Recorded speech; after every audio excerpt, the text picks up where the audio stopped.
Ready? Okay. All right. Hello. For those of you who don't know me, I'm Tara Friend. I'm a veterinarian. I am currently based out in North Carolina. I graduated from Iowa State for vet school, and I did my public health degree from University of Iowa.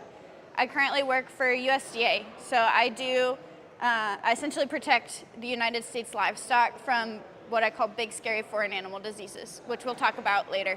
But make sure there's no scrapie, no BSE, no mad cow disease, those kind of things getting into the United States. Screwworm, that's one that's pretty important right now too. So today, I'm going to talk about biosecurity from a best practices standpoint. So starting off, how do you guys, what does biosecurity mean to you? Diseases.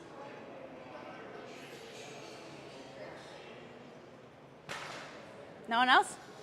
I didn't hear you, so I don't know. What does biosecurity mean to you? Biosecurity? To me, it means that everything that comes on your property is sanitized and you maintain a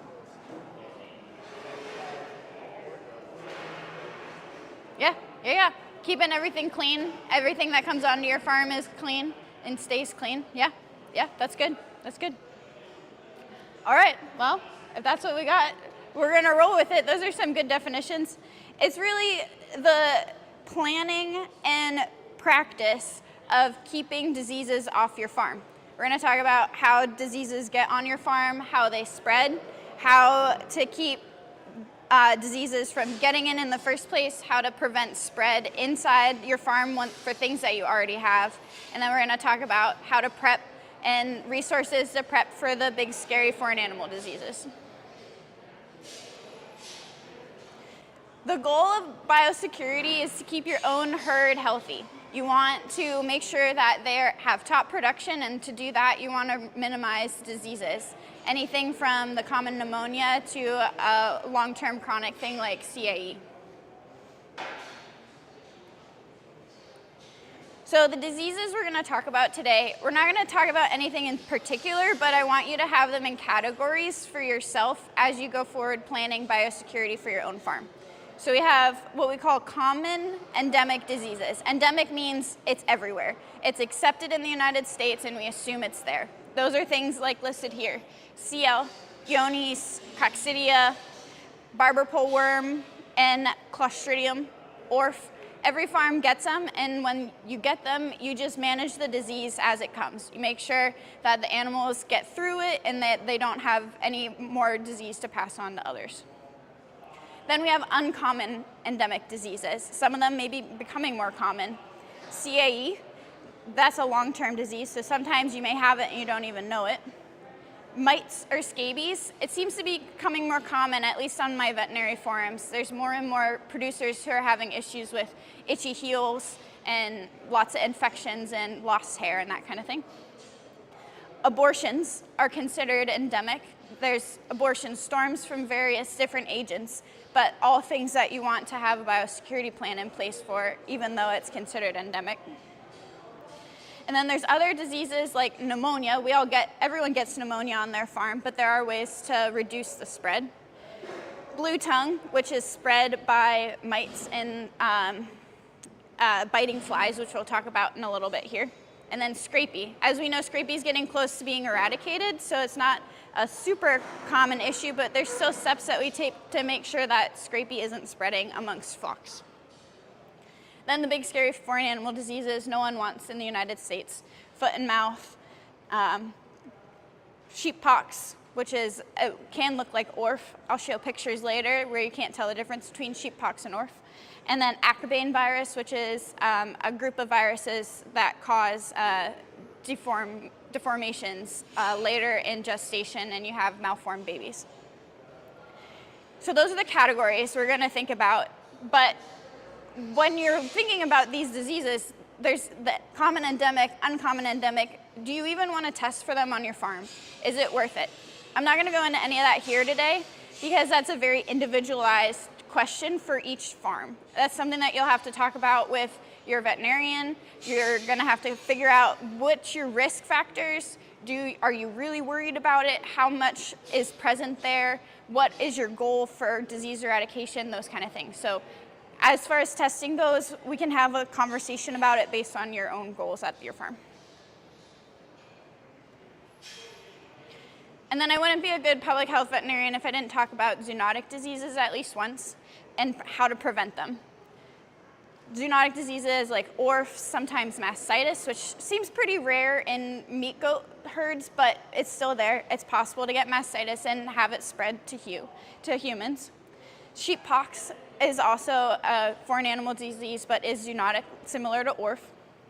And then some of the abortion agents are also zoonotic, and that's when you really want to make sure that you have good personal protective equipment, PPE. Those are examples like leptospirosis, which your dogs can also get, so you want to prevent that from spreading to your dogs or yourself. And then Q fever, which is a disease that's pretty important to me. It's wider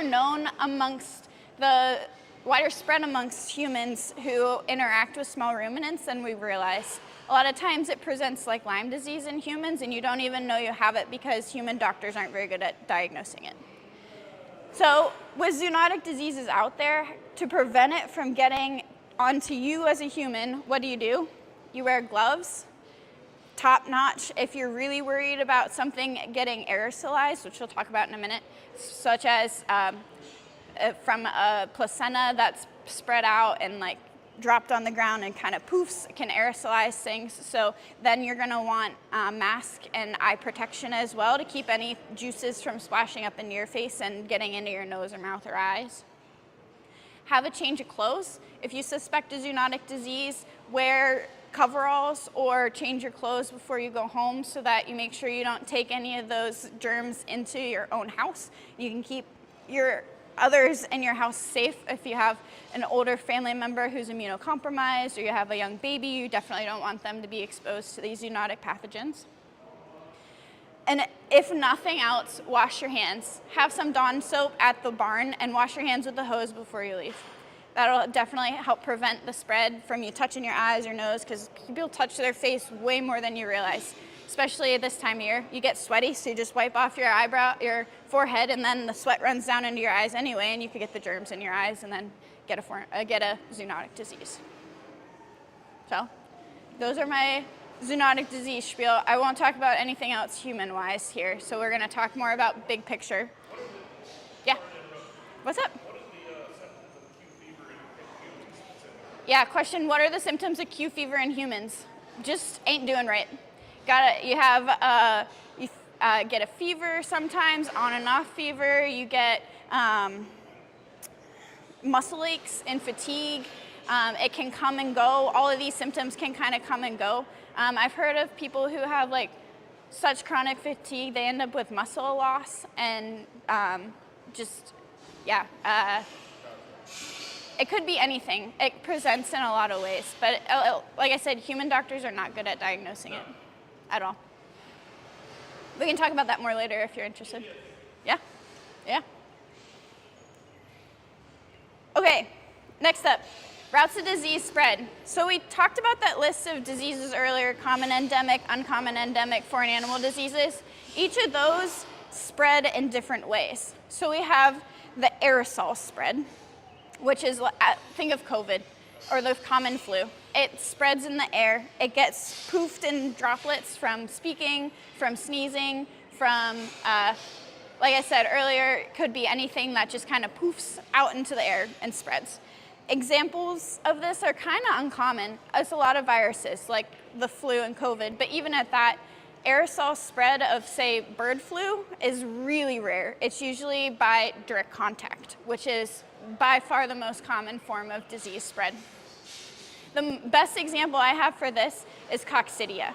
When you have young kids and there starts to be an outbreak of coccidia, they all get it. But how do they all get it?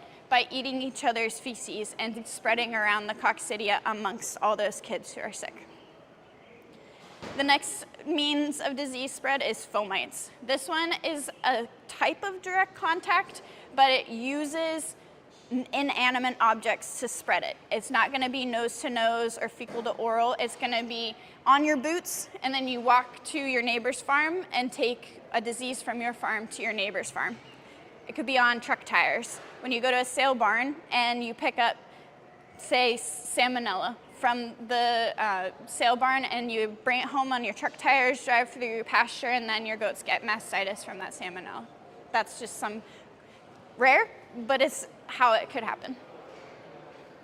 Next is vectors. This one, there's a lot of foreign animal diseases that are vector-borne, and that's why we're really scared of them getting here. Vectors are insects, usually, that spread the disease, and they harbor it. So think of Lyme disease and ticks. We all know that one. Ticks are the vector for Lyme disease. For our example here, toxoplasmosis is spread by cats. It's an abortion disease in sheep and goats, but it causes no signs in cats. They spread it in their feces, so if you have cats in your barn that defecate in the feedstuffs, then you feed it to the sheep touch the feces from the cat, they could get toxoplasmosis and cause an abortion storm in your herd. The last thing for disease spread to consider as you're going through your planning of biosecurity is just general farm management. Where is the muddy spots that could harbor bacteria and draw insects into? Where are those pests going to be at? Or do you have feed spills just at the end of the manger that's going to bring in mice and rats? Those kind of questions as well.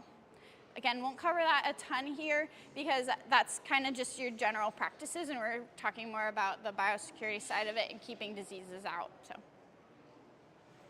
any questions? Big categories, ways that diseases are spread. Okay, next question. Where do you think the crisscross spread of these diseases happens? I gave some examples, but what other places do you think we could have the spread of disease? Goat sales. Goat sales, livestock sales, put those in the same category. Other idea? What? Hauling a bunch of buckets for people. Yep, shared trailers. Shared trailers is a big one. With the bird flu in dairy cattle, that has been the #1 way that it is spread, the bird flu spreads among dairy cattle, is shared livestock trailers. Any other ideas? I'm a veterinarian. Vet clinics, or a veterinarian that comes on your farm with dirty coveralls, that is a huge red flag for me. It's hard. I know practicing veterinarians, I'm a fluke. I don't do general practice, but practicing veterinarians are very busy, and it's hard to change your coveralls every day, but they really, or at every farm, but they really should be changing their coveralls between every farm and disinfecting their boots before they leave that farm. Really helps prevent disease spread. Other examples, buck tests. We talked about sharing trailers for buck tests, but at the buck tests, as we all know, they all share the parasites at buck tests, and that they bring home different egg burdens that they didn't have previously.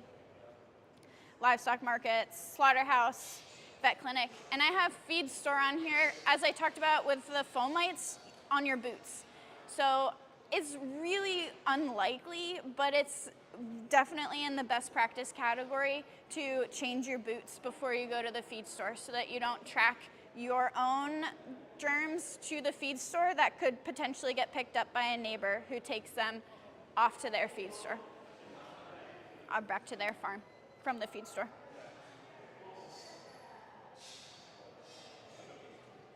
Talking about best practices, there is a way to prevent most diseases from entering your farm, and that is by not buying any animals. Have a closed herd. Yeah, you're laughing because it's not very practical, but that is the #1 way to prevent the introduction of new diseases to your farm. In a closed herd, you can sell. You can send animals to a buck test, but don't bring them back home. Anytime that they're exposed to any other diseases, don't bring them back from that. This isn't foolproof because, like we talked about, you could track it in on your boots, but it's a good best practices scenario. If you're really worried about getting some kind of disease, you can have a closed herd. These are actually the sale girls for WDK over there when they were a little younger. Coles.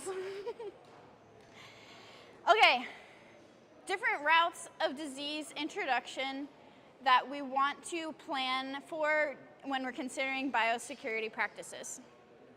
External introductions. So you don't want a closed herd because you want to be able to buy animals at a sale like today. How do you prevent the diseases from getting into your herd in that scenario? Number one thing you can do is have a quarantine pen. The quarantine pen should have no direct contact from your home herd. Ideally, this quarantine pen is set far away, not in the same pasture, doesn't have any chance of, say, it's on the top of a hill and a rainstorm washes the manure from the quarantine pen down into your regular pasture. You want to make sure that it's upwind, upwind, downwind. Sorry. Make sure it's downwind from wherever your home herd is, because you don't want the bugs that are biting the new animal to bite that animal and get flown and spread to your own herd, or aerosols to get spread. Aerosols don't usually spread that far, but they could spread. We want to make sure that the quarantine pen is made of materials that are easily disinfected. No wood. I have some example pictures of it coming up. Don't have any wood because wood holds the moisture and the bacteria in there and is really hard to disinfect. You have to soak the wood through in order to know you have it disinfected. You're going to want it to be made of metal, concrete, plastic. Most plastics are pretty easy to disinfect, so you're going to want that to be able to spray down with disinfectant. I'm not going to go into much of the disinfectant stuff, but usually bleach works really well. If you really want it to be heavy duty, there's a product out there called Virkon that we use often in the foreign animal disease realm that kills everything. We're going to want to have dedicated equipment in your quarantine pen. One pitchfork that only handles manure in the quarantine pen. You're going to want this one bucket for water, one bucket for feed, or however many animals you have in that quarantine pen. You're going to want to make sure that the materials there don't go back to your home farm. Even if you disinfect it helps reduce the risk, but I don't think it can make it zero. So I highly recommend that you have this different equipment for the quarantine pen animals. The other thing about quarantine pens, because you want dedicated equipment there, you also don't want to be tracking manure from the quarantine pen on your boots back to your own animals. So you want to feed and treat them last out of everyone for the day. So do all your other chores with the rest of your animals and then go off to wherever your quarantine pen is and treat those animals there.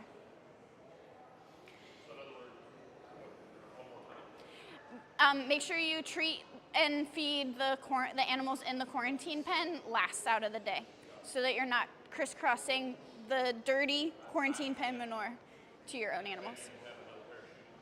Yep, we'll talk about that in a little bit. Yep. The different diseases that you put them in quarantine for have different timelines when they'll show that this animal's infected with it. So you're going to want to plan for 2 to 4 weeks in quarantine. If you have questions about specific diseases to quarantine for, we can talk about that. I have a list on the computer, but I don't have it all in my head. But examples are, say, I don't have it in my head. I can't even think of any examples right now. Sorry. But if you're curious about, say, CL or a pneumonia, I have those kind of things listed.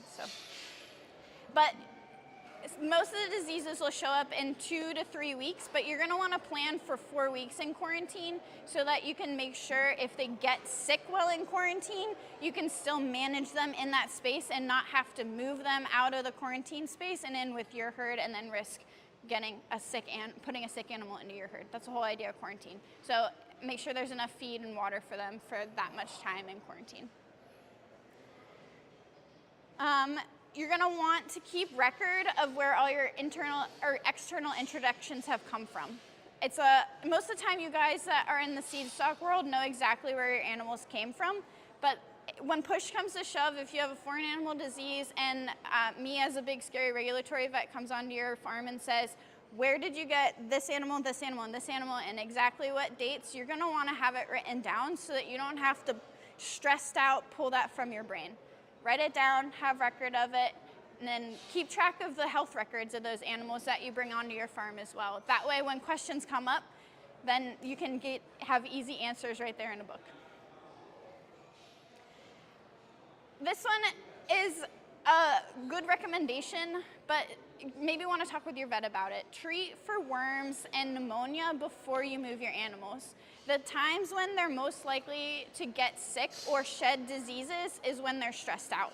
It's called stress-related immunosuppression. So their own immune system is stressed out because of their environment, and that allows for regular pathogens that they could usually fight off to come out and make them sick. Like, say you're traveling for vacation in the winter, you're on an airplane, it's stressful, travel is stressful, you catch the flu because your own body isn't able to fight off those normal bacteria that it can. Same thing for goats when they're at a sale.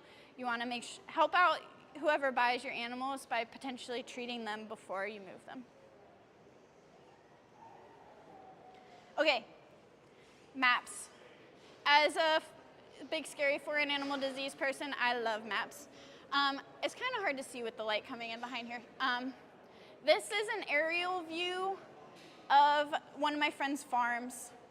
I have a key up here, but again, it's hard to tell. So you want to mark out where the public roads are. If your pasture is up against some sort of public road, make sure you mark that.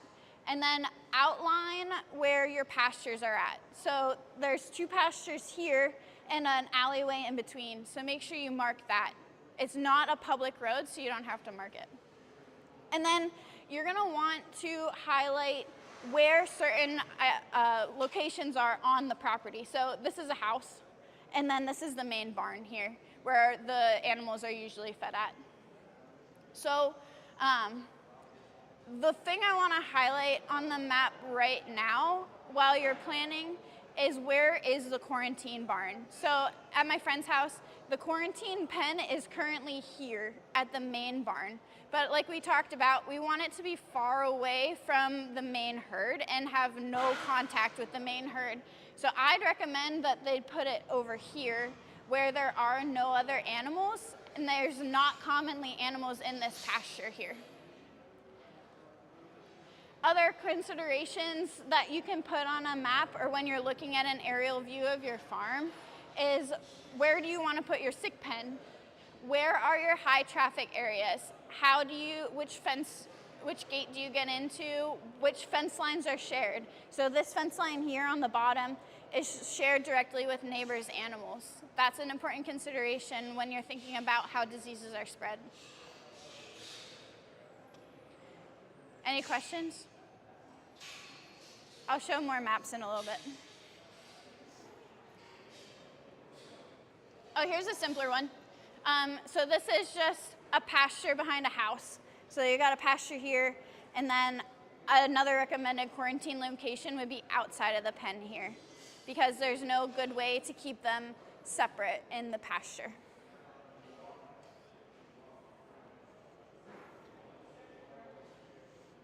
Okay, next up, internal spread. So we talked about new animals coming onto your farm, but what about the animals on your farm that are sick? Say you do have an abortion storm, how are you gonna have a plan for that to prevent it from spreading from doe to doe amongst the herd? So have a separate sick pen with no nose-to-nose contact, but not the quarantine pen. You don't want to have your own animals in the quarantine pen ever, even if it's empty. So make a separate sick pen for that, but have the same lack of nose-to-nose contact. Again, like the quarantine pen, be able to disinfect it. Have plastic or metal siding, no wood around that can harbor the bacteria. At home, you want to keep feet off the ground. We talked about direct contact spread by, say, coccidia in kids, and they start to get coccidia. You want to prevent them from eating each other's feces off the ground. So have feed off the ground, whether that's hay or grain, however you can. keep it up off the ground so that there's less chance of them getting feces and mixed in with their feed. Plan for where your water's at. Like we talked about, preventing vectors, the flies and mites and midges from biting your animals. So you want to prevent water from standing, say, around the feed bunk. Another one I didn't have on the common endemic diseases is foot rot.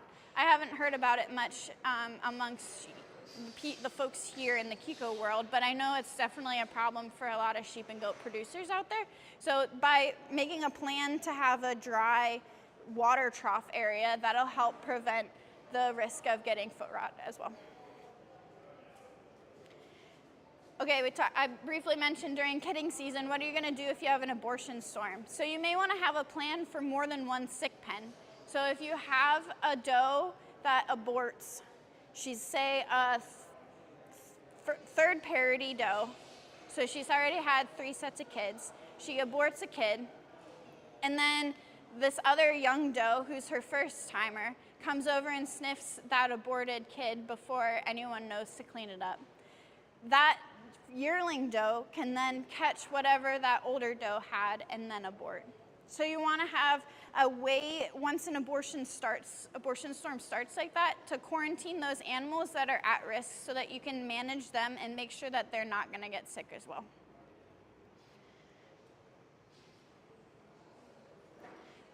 Clean up placentas. Most of the time the does will eat their own placentas, but if they leave them abandoned, clean it up because there could be a reason that they left it. But the longer it sits there, the more it harbors other bacteria like E. coli and salmonella too.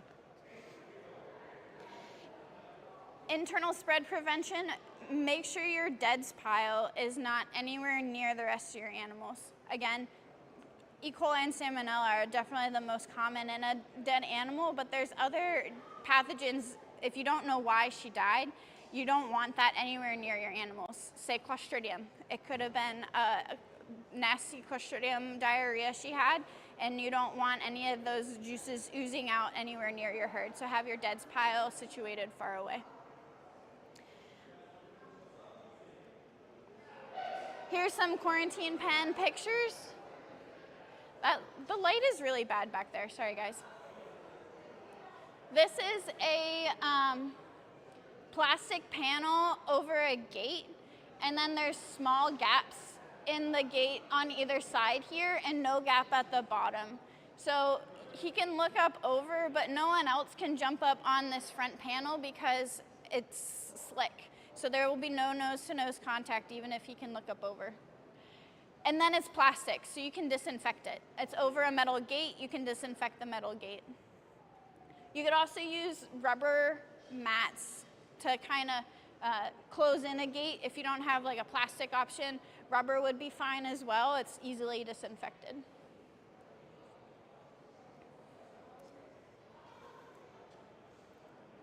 Here's an example of setting up a water tank area well. They've got sand and gravel on a raised bed around the waterer where they're likely to congregate.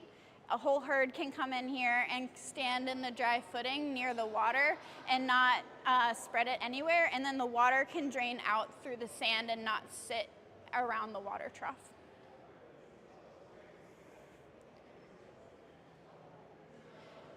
Here's a good picture of raising your feed off the ground. These are just I-beams.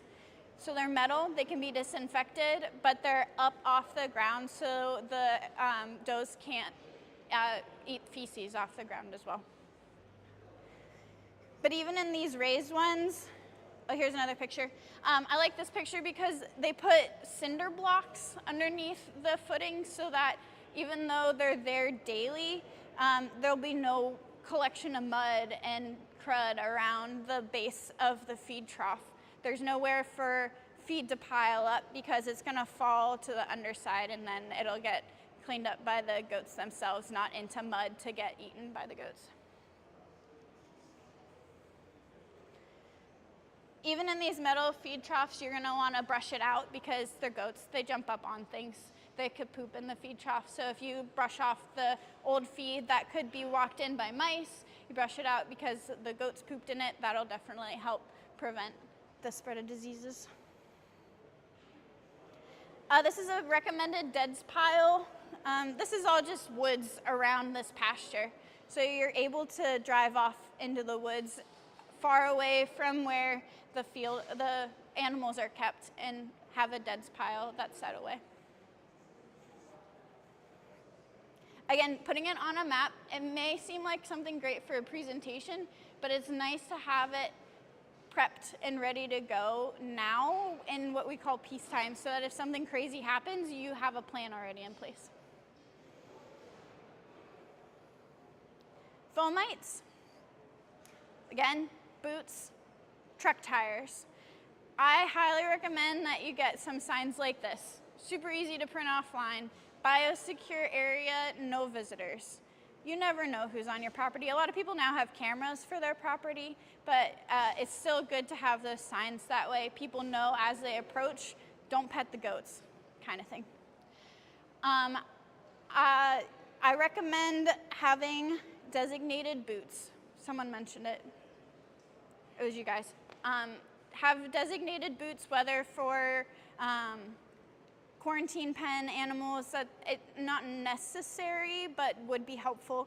But definitely don't wear your barn shoes to the feed store. Don't wear them out in public and risk giving your neighbor whatever's on your boots and tracking it out. I talked about tires at the barn, at the slaughterhouse or sale barn. I've seen some where you drive through and they have an alleyway where you unload into it. If you can't park far away from where animals are unloaded, it seems excessive, but take your truck and trailer to a car wash and pressure wash your tires and get the manure from some random farm that also drove to the sale barn off of your tires before you take it home. Ideally, have a dedicated farm vehicle. So that way, when you do bring your trailer home with dirt and manure on the tires, you don't bring it into your pasture. You use a dedicated farm vehicle for pasture work. Also in the dedicated farm vehicle, when you have a dead animal, how do you get it to your deads pile? You drive it through the field, pick up the dead animal, drive it to the deads pile, and then you drive it back to wherever it's parked at to use it again. Disinfect the tires. Whatever is sitting in that deads pile crud underneath, that ooze and goo, you do not want to take that back to your pasture. So disinfect your tires, spray them off with a pressure washer, get them clean before you go and use it on your own pasture again. Examples. A lot of the commercial integrated producers now have these giant truck wash bays. It's hard to see, but there's a semi going through this truck wash and they spray sanitizer over everything to prevent any diseases from coming into the farm from the truck just driving down the highway carrying feed. And then this is a picture of cleaning boots. The red bin has disinfectant in it, but I put this picture up because it's important to wash the organic material off first. So make sure there's no manure, no dirt caked on before you use the disinfectant so the disinfectant can work better.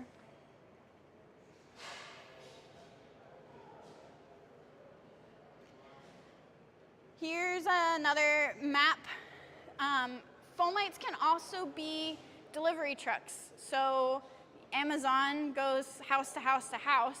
Say your neighbor doesn't have a good biosecurity plan in place, so they have the delivery truck drive right up alongside the pen and they get manure on their tires and then they drive to your house. So have a dedicated location where the delivery truck drivers can deliver. So again, like I said, this is a house here.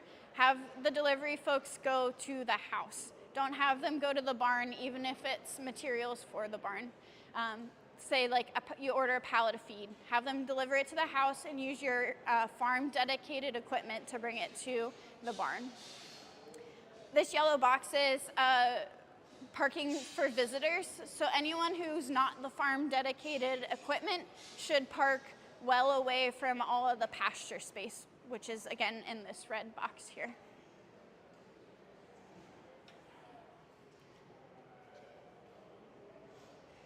again, just an example. So because we want a quarantine pen here at this farm, and our deads pile is over here, we want parking to be far away and disinfection to be in between where the quarantine and the deads pile are, so that you can wash the truck tires before they leave either of those considered dirty areas and go back toward the pasture.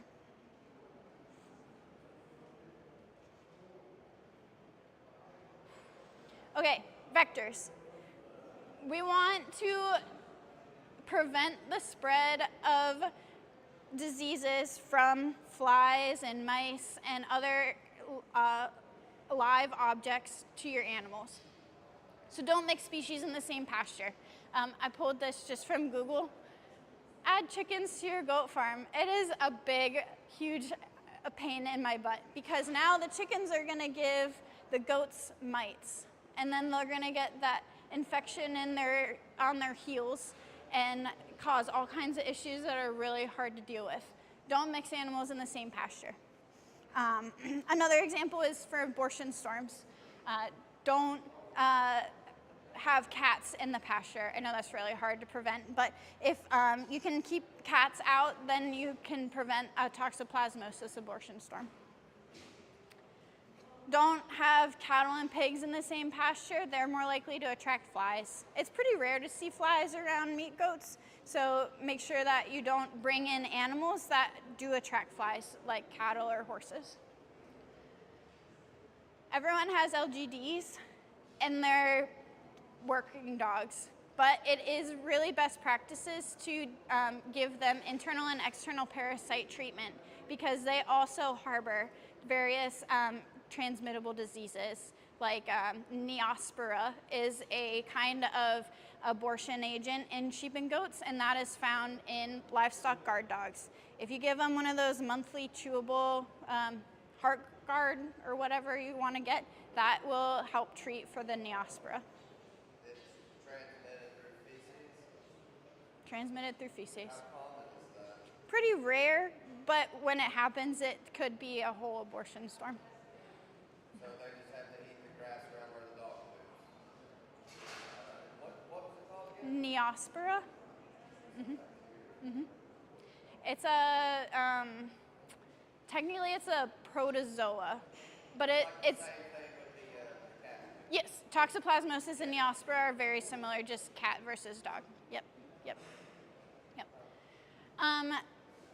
Some uncommon endemic diseases, especially in the East Coast. Blue tongue is uncommon around here, but it's common in the West, and that's spread by biting midges. That's what these little things are.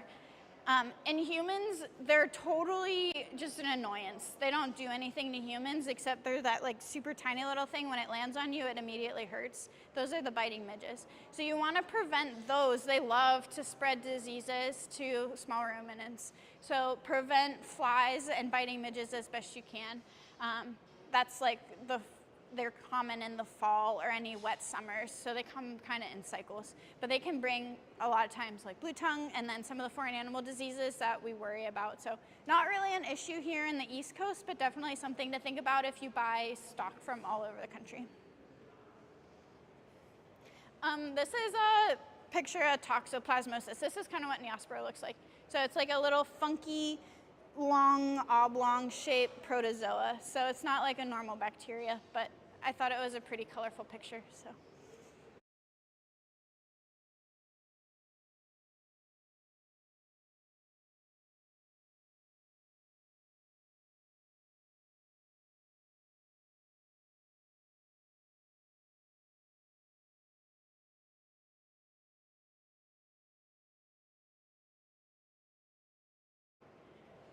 These are best practices. Okay. Big, scary foreign animal diseases. I've mentioned them a lot because that's just my career field. That's what I do. But our goal in USDA is not to make your life difficult. It's to prevent other producers from getting a sickness, to prevent these from entering the U.S. In the first place and causing extreme economic damage because of a disease that can spread easily in the U.S. because it's not considered endemic. It's not common in the US. Examples of what could affect goats for foreign animal diseases: foot and mouth. This picture of the tongue here, again, hard to see, but there's blisters on the tongue that is indicative in sheep and goats of foot and mouth. In cattle, they get these kind of blisters and like magnified, like they're super drooly, they can slough off their nose, those kind of things. Sheep and goats aren't super affected, but they have it and can spread it. This one is examples of sheep and goat pox and ORF. They look extremely similar. This one obviously looks more like ORF, like we're used to, but there have been severe cases of ORF that spread all across the face. So it's important to remember that there's a chance of anything normal looking being something big and scary. And then this one is a hot topic right now. I'm sure you guys have heard about it. New World screwworm is spreading through Mexico. It is a fly that leaves its maggots on live tissue, and it spreads from a wound on live tissue and can create nasty wounds that are untreatable. Currently, the Mexican border is closed to all animals coming across to try and prevent the spread of this New World screwworm, but we all know how many things cross the border without us knowing, so we're all on alert for New World screwworm.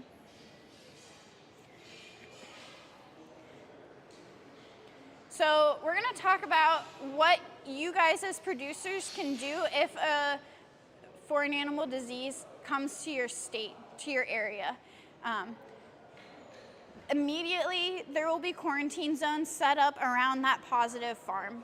And we're going to switch from a biosecurity mindset where you want to keep diseases out to a biocontainment mindset where you want to keep diseases in, because that farm is now infected and you don't want anything getting out. So that farm will have to change their whole protocol and plan so that they can disinfect when they leave the farm instead of when they come back from the farm, kind of an idea. When they create these quarantine zones, they will map out all of the surrounding farms around it as well. So you're gonna want to get a premise identification number ahead of time so that you don't have to wait for that premise identification number so that before you can move animals. A lot of times the premise ID is attached to your scrapie tags already, so contact your state vet and they can get you set up with that, but just prepping, planning for those kind of things ahead of time. When a foreign animal disease comes, you're going to want to implement strict biosecurity on your own farm. So you have like a plan in place for what you're willing to do on your farm to prevent normal day-to-day endemic diseases. But what are you gonna do when something scary that could threaten the lives of all your animals comes? You're gonna want to have a plan in place to maximize the biosecurity and prevent anything from entering. There are tons of resources available out there that are really good for these in-depth, big, scary disease prevention planning. This is one of them. Healthy Farms, Healthy Agriculture by University of Vermont. They have a whole bunch of workbooks and biosecurity sheets that you can fill out on your own. Again, super in-depth because this is worst case scenario planning. So you want to have everything lined out and ready to go so you have it written and ready when something scary happens. Another one, I guess this one also has, you can dumb this one down and keep it for your day-to-day stuff. You don't need to do all of the in-depth stuff for this one. You can use it as a day-to-day biosecurity as well. Secure sheep and wool supply. They don't have a goat specific one, so we use the sheep one, but this one is definitely for the big scary diseases. Their goal is to allow you to continue business in the presence of a big scary disease. So they have plans in place to help you make these maps so that you can say, okay, my animals are here and I'm gonna have feed delivered here, so that means my feed delivery route is not gonna crisscross with where any of the animals that could potentially have the disease are at. And they go through, as you can see on the tabs here, they tell you how to get premise ID numbers and that kind of stuff on these websites as well. And then, again, more maps. I highly recommend you make a map of your farm ahead of time and map out these things. So same farm, use, this key is from the secure sheep and wool supply. So as I said, public road is here in purple. And then you got your line of separation, which is the outline of where all your animals are at, all the pasture area. You'll mark access points, which is essentially gates, or where you crisscross as people to go in and take care of the animals. You'll have parking, designated parking and cleaning areas, because remember, when you have a big scary disease, you want to prevent it from leaving your farm now. So you want to clean as the people leave your farm. Have marked out sites where your animals are loaded and unloaded, so at the main barn. Have your feed or delivery, non-essential deliveries, so like medicines and feed get delivered elsewhere. Have a plan for how you're gonna move your deads. So the deads pile on this farm is off in the back corner here. So you move your animals, or you move your deads and have a plan in place, because they'll wanna know what the plan is there.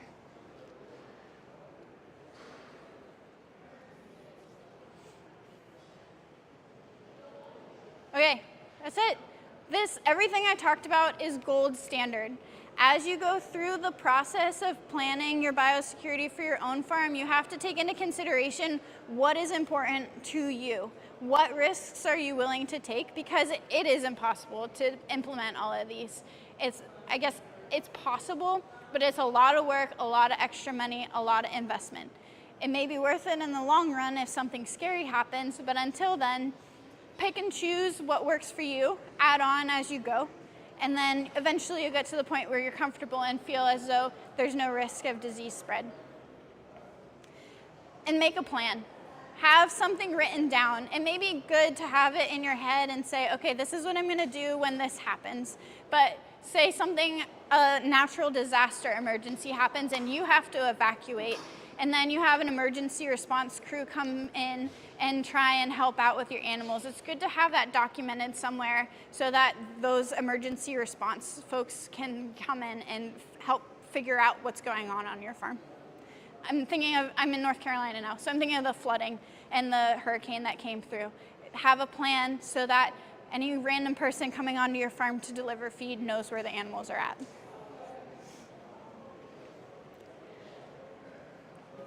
That's it. Here's my resources. These are links to the Secure Sheep and Wool Supply, a couple other websites I use. The Goat Extension website from University of Maryland's really good, those kind of things. Happy to answer questions or talk about testing in depth. Thank you.